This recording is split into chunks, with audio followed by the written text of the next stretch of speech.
자, 하나님 아버지와 우리 주 예수 그리스도로부터 오는 은혜와 평강이 오늘 모이신 여러분과 함께 하기를 바랍니다.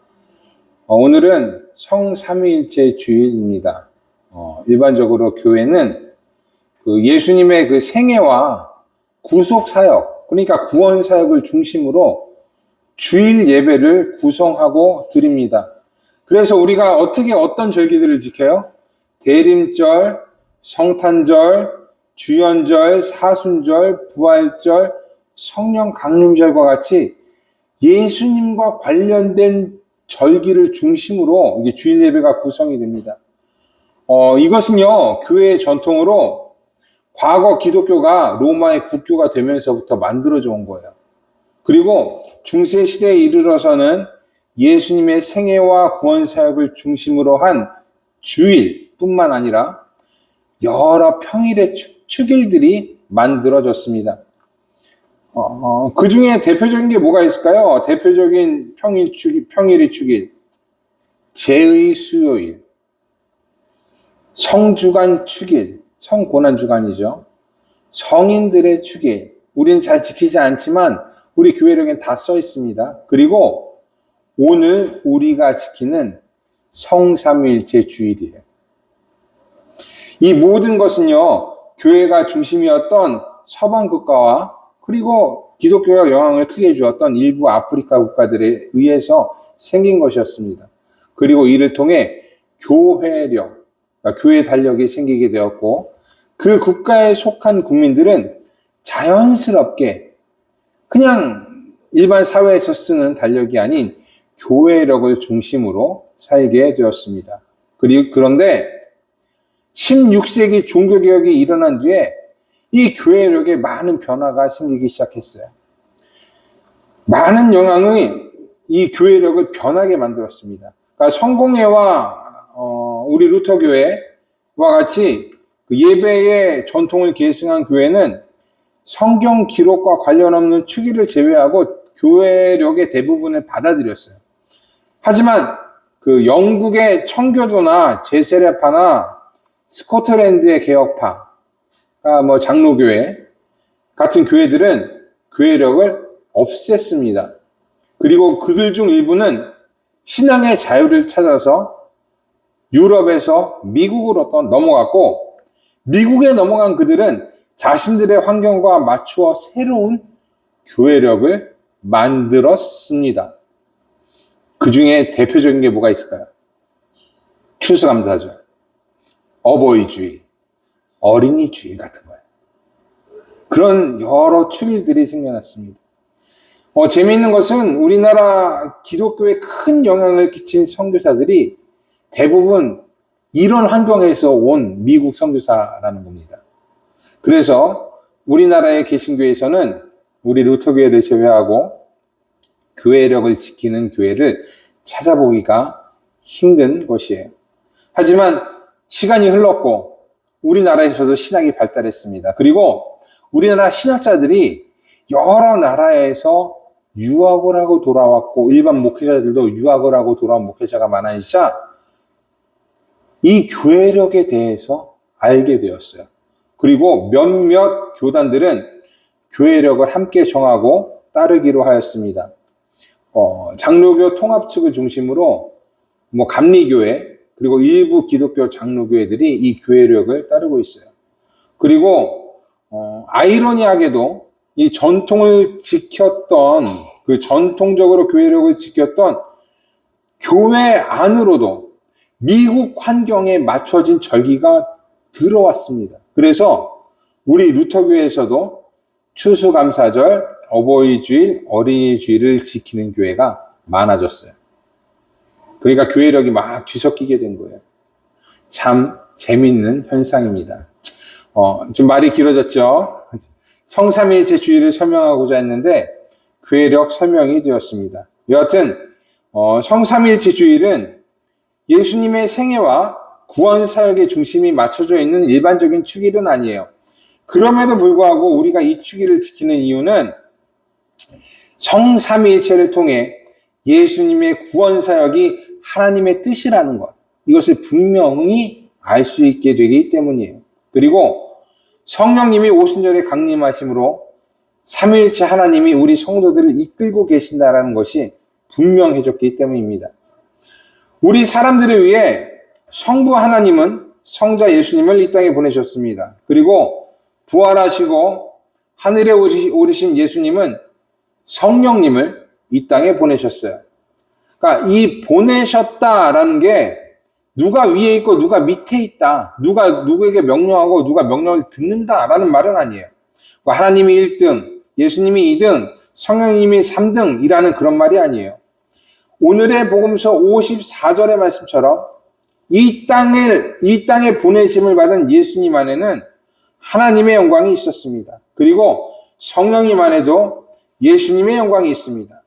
그러니까 이 세 분의 하나님은 늘 함께 일하셨고 지금도 일하신다라는 거예요. 그래서 우리는요, 성부께서 성자를 통하여 성령 안에서 일하신다는 것을 믿습니다. 세 분의 하나님이 함께 일하시는 거예요. 이를 위해 우리는 성령 강림주일의 다음 주일인 오늘을 성삼위일체 주일로 지킵니다. 성령 강림주일 다음 주일인 오늘이에요. 성부, 성자, 성령께서 우리를 위해 일하셨고 우리의 구원을 위해 연합하셨고 우리를 지키고 보호하신다는 것을 믿고 확신하기 위해서요. 그리고 오늘의 복음서는 예수님에게 하나님의 영광이 있었다라는 것을 증거합니다. 예수님은 이것을요, 당신의 유대인들에게 말씀하셨어요.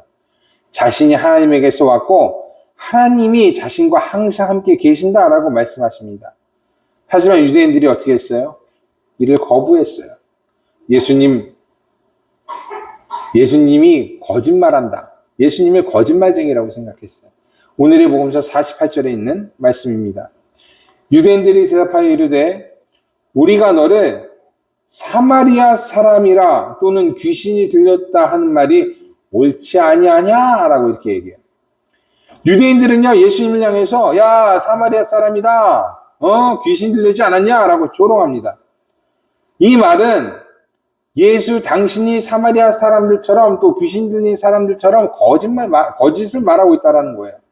그러니까 당시 유대인들은요, 어디서 예배를 드렸어요? 예루살렘에서 예배를 드렸습니다. 그런데 사마리아 사람들은 예루살렘 이 성전의 예배에 참석하지를 않았어요. 그러니까 예루살렘 성전을 다시 지을 때 혈통의 문제로 이 성전 재건에서 제외됐고 그것이 사마리아 사람들 이 마음속에는 상처로 자리 잡았기 때문입니다. 그래서 여러분 이렇게 보다시피 그들은 자신들의 지역인 그리심산의 성전을 지었고 그리심산 성전이 하나님이 오시는 진짜 성전이라고 주장했어요. 그러니까 예루살렘을 중심으로 살던 유대인들에게는 이게 어떻게 들리겠어요? 거짓말로 들리죠. 너희 이상한 거 주장하는구나. 이상한 걸 주장하면서 거짓말을 하면서 하나님이 오시는 예루살렘 성전 예배에 참석하지 않는구나 라고 이야기하면서 그때부터 사마리아 사람들을 거짓말쟁이라고 했습니다. 그런데 이런 이미지가 계속해서 가서 예수님의 시대까지 이어졌어요.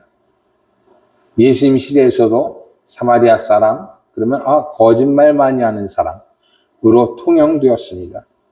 그렇기 때문에 예수님을 향해 사마리아 사람이라고 한 것은요, 야, 거짓말 좀 그만해 라는 의미였어요. 모욕 주는 거였습니다. 귀신 들렸다는 말도 마찬가지죠. 귀신이 거짓을 말한다는 건요, 당시 모두가 알던 사실이었어요. 그리고 선악과 사건에서도 잘 알죠. 뱀이 진실을 말합니까? 거짓을 말해요? 거짓을 말해요. 그래서 하와가 선악과를 먹게 합니다. 그러니까 너 귀신 들렸다라는 말도 거짓을 말하고 있다라는 말과 일맥상통합니다. 예수님은 진실을 말했는데 사람들은 야, 그거 다 거짓말이다. 거짓말로 여긴 겁니다.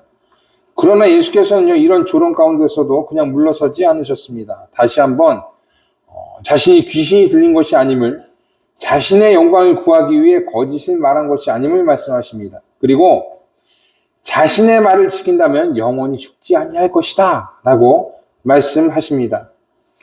우리 성도들은요, 아주 이 말에 대해서 영원히 죽지 않는다라는 말에 대해서 잘 알아요. 무슨 의미인지 잘 압니다. 이 말이 무슨 뜻이에요? 불로장생한다는 뜻이에요? 아니죠. 우리가 살아있는 상태로 안 죽는다는 얘기가 아니에요. 하나님의 나라로 간다는 겁니다. 구원을 얻는다는 거예요. 하지만 세상 사람들은요, 이 말의 의미를 이해하지 못합니다. 그래서 우리가 영생에 대해서 이야기를 하면 그들은 코웃음을 칩니다. 야, 다들 죽는데 죽지 않는다는 게 말이 되냐? 라고 반문을 해요.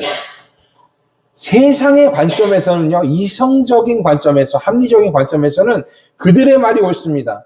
모든 육체가 죽듯이 믿는 자들도 믿지 아니하는 자들도 육적으로는 죽게 될 것이에요. 그러나 그들이 알지 못하는 건요, 믿는 자는 그리스도 안에서 다시 살 것이라는 것입니다. 이를 위해 하나님께서는 예수님을 이 땅에 보내셨습니다.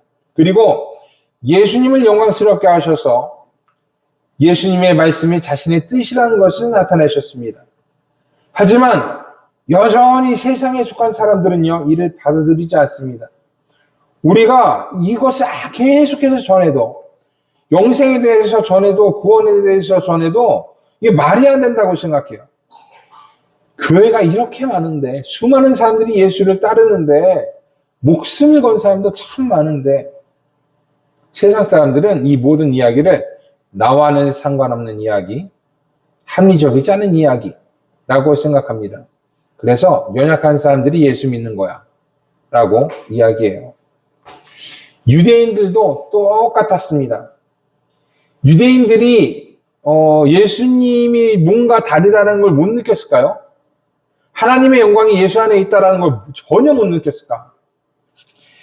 예수님이 베푸신 기적과 말씀과 가르침을 직접 보고 들은 사람들이 그들이에요. 그들도 예수님 안에 하나님의 영광이 있다는 것을 알았습니다. 그래서 그 정도 알았기 때문에 이렇게 지지부진하게 계속해서 예수님과 말싸움을 하고 예수님과 논쟁을 하는 거 아닙니까? 만약에 다른 사람이 그랬다면 쉽게 무시하거나 미친 사람 취급하거나 당장 돌로 쳐서 죽였을 거예요. 근데 그들이 그렇게 하지 못했다라는 거, 그들이 계속 논쟁을 갖다 지지부진한 논쟁을 계속 이어갔다는 것은 그들 역시도 예수님 안에서 하나님의 영광을 어느 정도는 보았기 때문이다라고 생각해요. 그러나 그들은 결국 믿지 않았습니다. 그들이 아는 어떤 선지자도, 심지어 하나님과 약속을 맺고 계약을 맺은 아브라함도 죽었기 때문이에요. 그래서 그들은 예수님께 묻습니다. 52절에서 53절에 있는 말씀이에요. 아브라함도 선지자도 죽었거늘 내 말은 사람이 내 말을 지키면 영원히 죽음을 맛보지 아니하리라 하니 너는 이미 죽은 우리 조상 아브라함보다 크냐? 너는 너를 누구라 하느냐? 라고 묻습니다. 이 말에 예수께서는 자신 안에 있는 하나님의 영광에 대해서 말씀하세요. 내가 내게 영광을 돌리면 내 영광이 아무것도 아니거니와 내게 영광을 돌리시는 이는 내 아버지시니 곧 너희가 너희 하나님이라 칭하는 그이시라 라고 말씀하세요. 하나님의 영광이 예수님 안에 있다는 것, 이것은 하나님이 예수님과 함께 일하신다라는 말씀이에요. 그리고 하나님과 예수님이 함께 일하셨고 늘 동행하셨기 때문에 아브라함은 이를 내다보고 하나님과 예수님이 하실 일로 기뻐했다라는 말씀입니다. 이에 유대인들이 발끈합니다. 보기에 딱 50도 안 돼 보이는 사람이 그런 아브라함을 본 것처럼 다 이렇게 말을 하니까 야, 이거 말도 안 된다라고 생각해요. 그런데 예수님은 여기서 참지 않아요. 한술 더 뜨십니다. 아브라함이 나기 전부터 내가 있느니라라고 말씀하세요. 곧 자신이 하나님이다라고 말씀하신 것입니다. 물론 유대인들은 이 말씀 하나도 받아들이지 않았습니다. 그 신성 모독이다라고 생각해서 예수님 돌로 치려고 했어요. 그게 유대인들의 입장이었습니다. 세상 사람들의 입장이었어. 안 믿어. 말도 안 되는 소리 하지 마. 라는 것이 유대인들, 세상 사람들의 입장입니다. 하지만 우리는 어때요? 이런 예수님 말씀 가운데서 말도 안 돼. 라는 생각을 하지 않지요. 우리는 그렇지 않습니다. 예수께서 하나님과 늘 함께 하신다는 것. 하나님께서 예수님을 통해서 일하신다라는 것. 우리는 이것을 예수님의 이 말씀을 통해서 깨닫게 되는 것입니다. 전혀 다른 입장이에요. 우리는 깨닫고 그들은 깨닫지 못하게 되는 것이에요. 사랑하는 여러분, 예수님 안에는요, 하나님의 영광이 있습니다. 그리고 그 영광 가운데 우리는 구원을 얻었고, 성령은 우리가 구원을 기억하도록 늘 도우십니다. 삼위일체 하나님이 우리의 구원과 영생을 위해서 일하시는 것이에요. 그러니까 우리의 구원이 얼마나 소중합니까? 그 삼위의 하나님이 일하셔서 우리에게 신앙을 불어넣어 주신 거예요. 그러니 우리의 신앙이, 우리의 구원이 얼마나 귀중하고 대단한 겁니까? 이를 아무리 설명해줘도, 이를 갖다가 이를 통해서 전도를 하려고 해도 듣지 아니하는 사람들이 얼마나 많습니까? 예수님 시대의 유대인들, 그리고 지금의 세상 사람들이 정말 많은 설명을 듣고도 우리를 따르지 않습니다. 그것은요, 삼위의 하나님이 우리를 통해서 일하시기 때문에 그래요. 우리에게 삼위 하나님을 가르치셨고, 그리고 그들에게는 아직 복음이 들어가지 않았기 때문입니다. 그러니 우리에게 주어진 이 복음의 말씀을 우리가 모두 기뻐하시기를 바랍니다. 우리가 기뻐하고, 그리고 삼위일체 하나님이 우리를 잘 이끌어 천국까지 이르게 하시기를 함께 기도합시다. 또한 아직 하나님을 모르는 우리 주변의 사람들에게 하나님의 은혜가 넘치길, 삼위 하나님이 그들에게 신앙을 주시기를 우리 함께 기도하고 그들에게 복음을 전합시다. 이것이 우리에게 주어진 하나님의 뜻인 줄로 믿습니다. 오늘은 성삼위일체 주일 설교를 들었습니다. 때로는 이 설교가 굉장히 어려울 수가 있어요. 그래서 제가 굉장히 피하는 그런 설교이지만, 우리가 이 설교를 듣는 것도 삼위일체 하나님이 우리를 위해서 일하신다는 걸 분명히 나타내시게 하기 위함이니, 여러분 이 설교를 잘 듣고 이해하시기 바랍니다. 모든 지각에 뛰어난 하나님의 평강이 그리스도 예수 안에서 여러분의 생각과 마음을 지키시기를 원합니다. 아멘. 기도하겠습니다.